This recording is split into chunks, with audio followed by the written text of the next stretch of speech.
बड़ी खबर इस वक्त आ रही है पाकिस्तान से, जहां एक पत्रकार ने दावा किया कि पाकिस्तानी सेना प्रमुख ने एक कार्यक्रम में कश्मीर पर पाकिस्तान की रणनीतिक और सियासी हार की बात कबूल की है। बीजेपी नेता अमित मालवीय ने पाकिस्तानी पत्रकार के इस दावे को बड़ा खुलासा बताया है। पाकिस्तानी पत्रकार ने दावा किया कि जनरल बाजवा ने कुछ छात्रों को संबोधित करते हुए यह कबूलनामा किया है। दावा किया जा रहा है कि बाजवा ने यह भी कहा कि भारत की कूटनीतिक तरीके से ही उलझाने का इकलौता विकल्प बचा हुआ है। तो पाकिस्तानी पत्रकार का यह बड़ा दावा, जो अब तक की सबसे बड़ी खबर इस वक्त, दरअसल खबर क्या है एक बार फिर से आपको बताएं। ये पूरा मामला पाकिस्तान से, जहां एक पत्रकार ने दावा किया कि पाकिस्तानी सेना प्रमुख ने कार्यक्रम में कश्मीर और पाकिस्तान की रणनीतिक और सियासी हार की बात कबूली है।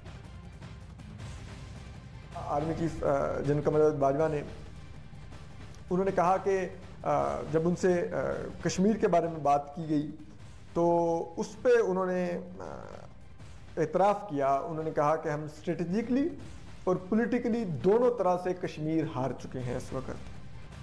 अमित मालवीय इस वक्त हमारे साथ भारतीय जनता पार्टी से जुड़ रहे हैं। अमित मालवीय जी, एक बार फिर से साबित हो गया कि पाकिस्तान बताता कुछ और है और करता कुछ और है, और अब तो बात वहां के पत्रकारों के जरिए ही सामने आ रही है। देखिए, मुख्य बात यह है कि आजादी के 7 दशकों के बाद पाकिस्तान के आर्मी चीफ ने इस बात को कबूला कि अब कश्मीर पर उनका इख्तियार नहीं रहा है और वो मिलिट्री जो जंग करने का कोशिश कर रहे थे, जो प्रयास कर रहे थे, वो अब सफल नहीं होगी। इसके पीछे हिंदुस्तान की जो आज की सरकार है उसके कठोर निर्णय हैं। धारा 370 को हटाना, वहां पर हिंदुस्तान का कानून पूरी तरह लागू हो इसकी व्यवस्था खड़ी करना, आतंकवादियों और आतंक की घटनाओं पे अंकुश लगाना, ये जो तमाम रणनीतियां केंद्र सरकार ने लगाई हैं, चाहे वहां के जो आतंकी संगठन हो उनकी जो संसाधनों पे छापे मारना, उनको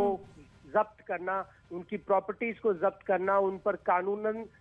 जो भी कार्रवाई हो सके वो करना, ये सारी जो चीजें भारत ने पिछले 7 सालों में करी है, उसका परिणाम आज ये है कि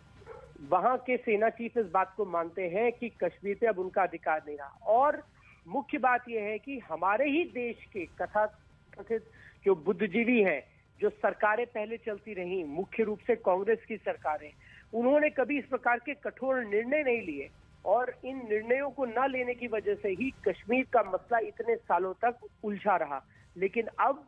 प्रधानमंत्री नरेंद्र मोदी जी की सरकार ने जिस स्पष्टता के साथ कश्मीर के विषय पे कदम बढ़ाया है, उसी का ये अंजाम है कि आज पाकिस्तान के आर्मी चीफ इस बात को मानते हैं कि कश्मीर में उनकी दखलंदाजी बिल्कुल खत्म हो गई। लेकिन अमित मालवीय, ये जहां पाकिस्तान की सबसे बड़ी हार है, इसे इस तरह से भी देख सकते हैं कि भारत की बहुत बड़ी कामयाबी है, क्योंकि भारत कश्मीर के लिए, वहां की कश्मीरियत को जिंदा रखने के लिए जितना कुछ कर रहा है मौजूदा वक्त में, वो सराहनीय है। और इस बात के 2 मायने भी होते हैं, पाकिस्तान की हार और भारत की ये जबरदस्त जीत।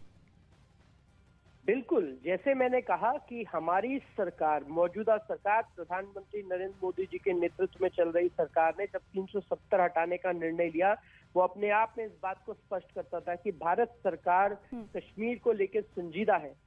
और कश्मीर हिंदुस्तान का अभिन्न अंग है। और वहां पे जिस प्रकार से आतंकवाद की घटनाएं पिछले 3 दशकों से चल रही थी, अब वो सिलसिला, उस दौर को और आगे नहीं चलने दिया जाएगा। और जो वहां के संगठन थे, चाहे वहां के राजनीतिक संगठन हो या वहां की आवाम को दबाकर जो लोग आतंक फैला रहे थे, उन पर अंकुश की बात हो, इस सरकार ने हर वो कदम लिया जो कश्मीर के लिए और जो हिंदुस्तान के लिए जरूरी था। यानी कि Amit ji, operation all out के जरिए न सिर्फ वहां पर आतंकियों का सफाया हुआ है, बल्कि पाकिस्तान के नापाक इरादों की भी कमर तोड़कर रख दी गई है। बहुत बहुत शुक्रिया हमारे साथ जुड़ने के लिए।